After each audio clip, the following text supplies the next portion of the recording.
Jangan lupa untuk subscribe YouTube channel Metro TV News dan nyalakan notifikasinya. Bila Kompolnas sudah meluruskan Pam Swakarsa yang disampaikan Kapolri terpilih Komjen Pol Listio Sigit berbeda dengan Pam Swakarsa 1998, mungkinkah ada hal baru yang akan dibuat Listio untuk meyakinkan publik bahwa Pam Swakarsa di eranya nanti ada, bukan untuk mengadu rakyat? Kita akan mengulasnya bersama Komisioner Kompolnas Pungki Indarti dan tenaga ahli Deputi 5 Bidang Politik, Hukum, Keamanan, dan HAM untuk KSP Rumadi Ahmad. Selamat malam Ibu Pungki dan juga Pak Rumadi. Selamat malam Mas Ade. Selamat malam Baik. Mas Rumadi. Kita ke Ibu Pungki terlebih dahulu. Bu Pungki, masyarakat dibilang khawatir pasti ya, karena mungkin kita belajar juga dari sejarah. Tapi yang menjadi pertanyaan, kenapa sih Pam Swakarsa ini seolah favorit jadi jualan program Kapolri? Ini kenapa? Apakah jumlahnya kurang atau gimana? Ya, sebetulnya begini. Jadi istilahnya kan pengamanan Swakarsa. Nah, itu bukan istilah yang tiba-tiba. Istilah itu muncul di pasal 3 Undang-Undang Nomor 2 tahun 2002 tentang Kepolisian Negara Republik Indonesia. Nah, di situ yang dimaksud dengan pengamanan Swakarsa yaitu pengamanan yang didirikan atas swakarsa masyarakat. Dan prakteknya juga sudah kita ketahui bersama, Satpam misalnya, security, terus kemudian Siskamling, itu yang dimaksud dengan pengamanan swakarsa. Nah, memang masyarakat sebagian kawan-kawan aktivis hak asasi manusia itu pikirannya masih ke tahun 98. Jadi ada kekhawatiran istilah Pam Swakarsa itu mengacu pada 98. Padahal bukan itu. Jadi ini memang sah diatur oleh undang-undang ya, Undang-Undang 2 tahun 2002. Dan bentuknya jelas, sudah kita lihat peranannya setiap hari, bahkan kawan-kawan pasti sudah melihat Satpam. Terus kawan-kawan juga sudah melihat security di mal-mal misalnya. Kemudian kawan-kawan juga melihat Siskamling, ronda itu yang diinisiasi oleh masyarakat. Nah, bukan ormas itu, ya Bu ya? Kenapa? Bukan ormas ya? Sorry? Oh bukan ormas, bukan ormas. Jadi itu salah tafsir, salah paham kalau saya melihat. Jadi kawan-kawan ini kan pemikirannya masih seperti tahun 98. Nah, kalau 98 itu memang nggak ada dasar hukumnya, dan kemudian itu memang dikerahkan oleh Orde Baru pada masa itu untuk mempertahankan kekuasaan Soeharto gitu ya, didirikan oleh kroni-kroninya Soeharto. Nah, kalau yang ini berdasarkan undang-undang, dan kita juga sudah melihat prakteknya seperti Satpam, seperti security di mall, seperti juga Siskamling, seperti itu. Jadi nggak usah khawatir. Nah, kebetulan dimunculkan di dalam fit and proper test kalau saya melihat oleh Pak Listio, karena beliau memang ingin menegaskan program unggulan beliau adalah program yang pemeliharaan keamanan dan ketertiban masyarakat, program Harga Tipmas. Nah, di situ kan ada bermacam-macam, termasuk juga peran serta dari tadi Satpam, kemudian dari security, dan dari Siskamling, model-model seperti itu, Mas Adi. Baik, Bu Pungki, ini karena memang jumlah polisi saat ini dirasa masih kurang atau bagaimana? Kalau memang iya, bukannya anggaran sudah besar ya untuk polisi saat ini, Bu? Jumlah polisi itu sekitar 470.000 ya, terus kemudian juga masih kurang kalau kita melihat dibandingkan dengan jumlah penduduk. Nah, kalau menambah jumlah anggota Polri ini kan juga tidak menyelesaikan masalah. Nah, oleh karena itu memang diperlukan tadi swakarsa masyarakat, terus kemudian peralatan-peralatan teknologi yang menjamin atau mendukung adanya keamanan tadi, seperti misalnya pemasangan CCTV dan sebagainya. Seperti itu juga membantu pengamanan, begitu Mas. Baik. Kita ke Pak Rumadi. Pak Rumadi, kalau kita lihat banyak aktivis yang kemudian mengatakan Pam Swakarsa mengingatkan masyarakat pada era Orde Baru. Mereka yang termasuk dalam pengamanan Swakarsa katanya akan mendapat wewenang lebih. Bagaimana kemudian pihak dari Anda menjawab tudingan-tudingan bahwa jangan-jangan pemerintah yang kemudian saat ini menyisipkan program ini justru kepada Kapolri baru? Apa jawaban dari Anda terkait ini, Pak? Ya, pertama saya bisa memahami kekhawatiran itu ya, karena ini adalah trauma yang sangat mendalam, apa yang terjadi tahun 98. Jadi apa yang dikatakan oleh Mbak Pungki tadi benar, bahwa ini adalah bagian dari trauma sejarah kita tahun 98, di mana ada mobilisasi masyarakat dengan nama Pam Swakarsa waktu itu, tapi kemudian dijadikan sebagai alat untuk membenturkan satu kelompok masyarakat dengan kelompok masyarakat yang lain. Gitu. Jadi kalau 98 itu saya sebut sebagai Pam Swakarsa yang tumbuh dari ruang yang gelap. Gitu. Tetapi Pam Swakarsa yang ada sekarang ini itu adalah Pam Swakarsa yang tumbuh dan berikan landasan yang jelas sehingga dia berada dalam ruang yang terang gitu. Nah, ruang yang terang itu apa? Ada dasar undang-undangnya, kemudian ada juga peraturan kepolisiannya gitu. Jadi ini adalah Pam Swakarsa yang tumbuh dalam ruang yang terang, dalam ruang yang jelas sehingga siapapun bisa mengontrol Pam Swakarsa ini gitu. Jadi apa yang dikhawatirkan oleh teman-teman aktivis HAM saya kira tetap perlu kita dengar supaya Pam Swakarsa yang ada sekarang ini tidak mengarah ke sana gitu. Tapi saya ingin memastikan bahwa Pam Swakarsa yang ada sekarang ini itu adalah Pam Swakarsa yang tumbuh dalam ruang yang terang sehingga dasar hukumnya kemudian arahnya kemana itu bisa kita lihat persis seperti yang tadi disampaikan oleh Mbak Pungki gitu. Baik, Pak Rumadi, apa jaminannya sehingga kemudian masyarakat bisa terjawab kekhawatirannya jangan sampai Pam Swakarsa yang saat ini yang kata Anda ada dalam ruangan yang terang ini ujung-ujungnya kok jadinya malah bentuknya ormas gitu ya? Apakah dasar hukumnya sudah kemudian secara jelas mengaturnya? Mungkin bisa dijelaskan Pak Rumadi? Enggak Mas, sekarang ini memang ada beberapa istilah ya yang dikritisi oleh teman-teman aktivis hak asasi manusia dan kami dari kantor staf presiden mendengarkan kritikan-kritikan itu. Misalnya kemarin kan baru juga keluar peraturan presiden nomor 7 tahun 2001 tentang rencana aksi nasional penanggulangan ekstremisme berbasis kekerasan yang mengarah pada terorisme, yang di dalam salah satu pasalnya itu ada, bukan pasal, di dalam salah satu programnya itu ada program mengenai pemolisian masyarakat. Itu pun dicurigai sebagai salah satu bentuk ini akan menggiring masyarakat adanya konflik antara satu kelompok dengan kelompok yang lain dan lain sebagainya. Tapi saya ingin memastikan bahwa hal-hal seperti itu termasuk yang kita bicarakan sekarang ini soal Pam Swakarsa itu adalah bagian dari upaya kita semua bagaimana menggerakkan potensi-potensi yang sebenarnya juga sudah ada di dalam masyarakat, pengamanan-pengamanan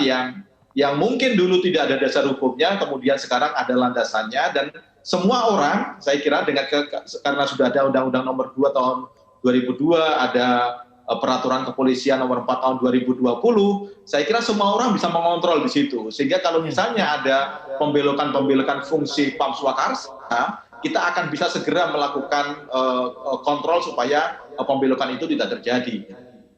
Baik soal pembelokan, Bu. Baik, kita ke Bu Pungki soal pembelokan. Ini saya juga ingin mengutip juga anggota DPR menyebut Pam Swakarsa tidak akan bertindak seperti era Orde Baru karena kegiatan mereka akan diawasi ketat. Yang mengawasi siapa Pak Bu Pungki menurut maksud kami? Siapa yang mengawasi nanti? Apakah Kompolnas juga akan ikut mengawasi atau gimana nih? Begini, jadi ini dijadikan heboh seolah-olah ini sesuatu hal yang baru. Padahal sebetulnya pengamanan Swakarsa ini kan sudah lama dan sudah kita rasakan manfaatnya. Satpam atau security itu akan diawasi oleh kepolisian, dan kepolisian akan diawasi oleh baik pengawas internal kepolisian maupun pengawas eksternal. Nah, kalau pengawas eksternal kan ada Kompolnas, kemudian juga ada Komisi 3 DPR, ada Komnas HAM, ada masyarakat, ada juga media yang mengawasi. Nah, sehingga sebetulnya nggak perlu dikhawatirkan gitu. Masa iya kita mau curiga sama satpam? Masa iya kita curiga sama security di mall? Kan seperti itu jadinya gitu ya Mas ya. Jadi saya berharap teman-teman nggak terlalu pikirannya dihantui pada masa 98 gitu. Seperti itu. Baik, Bu Pungki dan juga Pak Rumadi, kita tahu bahwa kelompok-kelompok Pam Swakarsa ini juga dituding di zaman dulu ya merupakan alat pemukul dari pemerintah ketika itu yang ingin mempertahankan kekuasaan, jadi alat gebuk, dan juga banyak analisa mengatakan sisa-sisanya masih ada sampai sekarang. Bagaimana nanti kita akan mengawasi prosesnya sampai kemudian tidak ada sisa-sisa di masa depan mungkin ketika ini diterapkan sekarang. Nanti kita akan lanjutkan lagi perbincangan ini bersama Bu Pungki dan juga Pak Rumadi, namun kita harus mengikuti jeda azan maghrib untuk wilayah DKI Jakarta dan sekitarnya. Anda kembali bersama kami di Prime Time News, pemirsa. Kelompok-kelompok Pam Swakarsa dinilai pada masa lalu merupakan alat pemukul dari pemerintahan ketika itu yang ingin mempertahankan kekuasaan. Jadi alat gebuk, dan juga banyak analis mengatakan sisa-sisanya masih ada dan juga berdampak pada kehidupan sosial masyarakat saat ini. Kita kembali berbincang ke Pak Rumadi. Pak Rumadi, tadi dikatakan oleh Bu Pungki bahwa sejauh ini Pam Swakarsa adalah dalam bentuk satpam, security, dan lain-lain. Namun kalau kita merujuk pada peraturan Kapolri di pasal 3, terutama Pam Swakarsa ini bukan hanya satpam dan security, tapi ada pecalang, ada juga kelompok kearifan lokal, mahasiswa. Nah, ini gimana pengawasannya menurut Anda, Pak Rumadi? Tadi Anda juga sempat menyinggung soal pengawasan ya. Ini kalau ada penyelewengan wewenang, ke depannya akan seperti apa nih? Apakah kemudian harus diperjelas lagi peraturannya atau bagaimana? Ya, memang di dalam peraturan kepolisian itu disebutkan ya beberapa jenis Pam Swakarsa. Ada 3 paling tidaknya disebutkan di situ. Ada satpam, kemudian ada sitkamling, ada model kayak pengamanan haji segala macam itu. Kemudian ada yang peranakan sosial atau kearifan lokal, termasuk tadi yang di Bali misalnya, kemudian beberapa yang tadi disebutkan. Nah, tetapi semua ini bisa di dalam peraturan kepolisian itu kan disebutkan mereka ini bisa masuk dalam skema Pam Swakarsa dengan dengan prosedur tertentu yang dibuat oleh Kepolisian Republik Indonesia. Jadi mereka kalau mau disebut sebagai Pam Swakarsa itu melalui mekanisme tertentu. Supaya apa? Supaya kepolisian itu bisa mengontrol mereka, melakukan evaluasi mereka. Jadi dengan mekanisme ini itu diharapkan nanti kelompok-kelompok masyarakat yang melakukan jasa misalnya kayak satpam, sitkamling, dan lain sebagainya itu tidak bisa masuk dalam skema Pam Swakarsa misalnya, atau dievaluasi status mereka sebagai Pam Swakarsa kalau ada penyimpangan-penyimpangan. Dan itu yang punya wewenang kepolisian. Kepolisian diberikan wewenang untuk melakukan evaluasi, untuk melakukan kontrol, dan lain sebagainya. Gitu. Jadi itu mekanisme yang dilakukan. Tentu misalnya kalau terjadi hal-hal yang seperti yang kita khawatirkan tadi, misalnya ada kontrol politiknya melalui DPR, terutama Komisi 3, dan juga kelompok-kelompok masyarakat juga bisa memberikan kritik, memberikan kontrol apabila ada penyimpangan-penyimpangan implementasi Pam Swakarsa ini. Itu saya kira, Mas, yang bisa kita lakukan. Kami kembali lanjutkan perbincangan, kita ke Pak Rumadi. Tadi ada satu pertanyaan yang sempat tertunda, Pak Rumadi. Ini kan secara tegas tadi Pak Rumadi mengatakan bahwa pemerintah tidak ingin kemudian kekhawatiran masyarakat ini berkembang. Nah, artinya apakah kemudian ke depannya Kapolri yang baru jika memang ingin tetap memprioritaskan program Pam Swakarsa ini, apakah harus mendetailkan dan juga mendengar masukan dari semua pihak termasuk aktivis, HAM, dan segala macam untuk kemudian dimasukkan dalam sebuah formula sehingga ini menjadi detail dan masyarakat menjadi terang benderang, Pak Rumadi? Ya, sejauh yang saya baca sih sebenarnya peraturan kepolisian ini sudah cukup rinci ya untuk menjelaskan Pam Swakarsa. Tapi berbagai macam pendapat dari masyarakat, kekhawatiran-kekhawatiran menurut saya tetap harus didengar supaya implementasi peraturan kepolisian ini bisa berjalan dengan baik. Dan kita semua punya kewajiban sebenarnya untuk memastikan bahwa Pam Swakarsa ini jauh dari yang dikhawatirkan. Saya kira ini tugas kita semua. Kita ingin supaya Kepolisian Republik Indonesia itu semakin profesional, semakin humanis, dan kita juga ingin bahwa kemitraan antara polisi dengan masyarakat itu juga bisa berjalan dengan baik supaya keamanan, pelayanan kepolisian juga semakin baik ke depan. Dan khusus terkait dengan Pam Swakarsa ini, saya kira inilah saatnya kita untuk memberikan pengawasan yang lebih maksimal bagaimana implementasi dari Pam Swakarsa ini. Sejauh yang saya ikuti sejauh ini sih sebenarnya kekhawatiran seperti tahun 98 itu tidak perlu sebenarnya kalau kita melihat Undang-Undang Nomor 2 Tahun 2002 atau kita melihat secara detail peraturan kepolisian Nomor 4 Tahun 2020. Saya kira begitu, Mas. Baik, kita ke Ibu Pungki. Ibu Pungki mungkin ingin menambahkan apakah kemudian perlu lebih dipertegas, lebih didetailkan mekanismenya seperti apa? Kalau untuk undang-undangnya kan memang sudah tegas seperti itu. Undang-Undang Nomor 2 Tahun 2002 tentang Polri itu memang menyebutnya pengamanan swakarsa. Nah, kemudian dijabarkan ke dalam peraturan Kapolri. Ada peraturan Kapolri 24 Tahun 2007, terus kemudian direvisi menjadi peraturan Kepolisian Nomor 4 Tahun 2020. Nah, di situ disebut pengamanan swakarsa juga. Kemudian ada memuat jenis-jenisnya, satpam, security, terus kemudian siskamling, dan juga kearifan lokal. Nah, seperti itu. Kemudian yang penting sebetulnya kalau bagi saya adalah pengawasannya. Jadi kalau pengawasannya itu bagus, maka insya Allah ke depannya akan semakin baik. Nah, karena kita juga sudah melihat dampaknya juga security dan satpam itu juga sangat membantu kepolisian, dampaknya positif. Nah, ini yang memang perlu ditingkatkan, perlu dipercanggih misalnya dengan adanya CCTV, terus kemudian adanya sistem-sistem lain yang terhubung dengan kepolisian sehingga kemudian bisa menjadi satu pemeliharaan Kamtibmas yang benar-benar baik dan ini bisa meningkatkan keamanan masyarakat seperti itu.